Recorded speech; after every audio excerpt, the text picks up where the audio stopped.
Hello guys, welcome back to my channel. Today I am going to explain on how to fix LG soundbar not connecting with subwoofer. Sometimes the two devices may not connect even after trying the automatic or manual pairing. Here are some of the approaches you can adopt to try and solve the issue. I will explain the step-by-step process. Please keep watch on this video.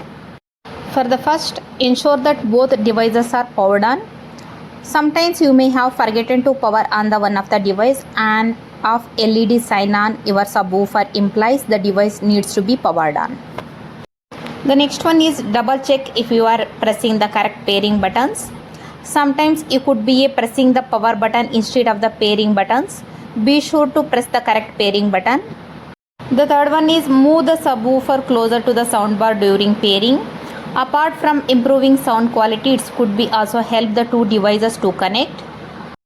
Ensure there are no obstacles preventing the pairing. Eliminate anything that might block signals affecting the connectivity.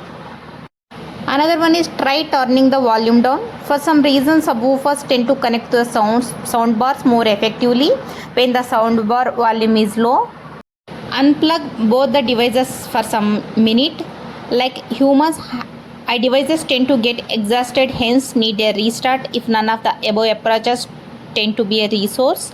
Unplug the two devices for at least 5 minutes and plug them back. Another one, consult your LG Soundbar user manually for specific troubleshooting steps. As mentioned previously, different LG Soundbar models may have different pairing procedures. Be sure to consult the specific LG model user manually to understand the specific user to troubleshooting steps. Now here I am going to tell some tips when you are pairing an LG soundbar with subwoofer. Having understand the steps you need to follow the pair LG soundbar with subwoofer. You need to several tips to avoid problems when understanding the procedure. Some of these tips I'll explain here. Please keep watch on this video. The first tip is master both automatic and manual pairing. Be sure to master both approaches so that when the automatic pairing fails, you can try the manual way. And the next tip is eliminate all forms of signal interference. Before you even get into a pairing the two devices, eliminate the signal interferences from baby monitors, microwave ovens, other speakers and medical equipment. This increases the probability of a strong connection. Ensure volume adjustments.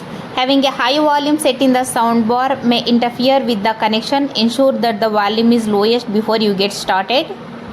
Another one is eliminate obstacles. There should be no obstacles between the sub and soundbar. In fact, it is advisable to have both of them as close as possible. 15 feet apart is the most recommended, but in case connection is still a problem, you can bring them close to 5 feet apart. Another one is apply the power recycling procedures where applicable. In case when the LED lightning stops flashing, try to repowering the devices to solve the issue. Next one is confirm pairing mode before you get started. The subwoofer should be in the pairing mode before you get started. Press it for few seconds to initiate the pairing mode. Ensure power connection. Always make sure that both the devices are connected to a power source. Even though the devices are wirelessly, they still need to be wired to be a power source. And last, if the connection problem persists, reboot both the devices. If issues persist, perform a power cycling action by turning off both the subwoofer and soundbar. Then turning them on again. The simple reboot can resolve various connectivity issues. Thanks for watching my video. If you like, please share this video and like this video and subscribe my channel.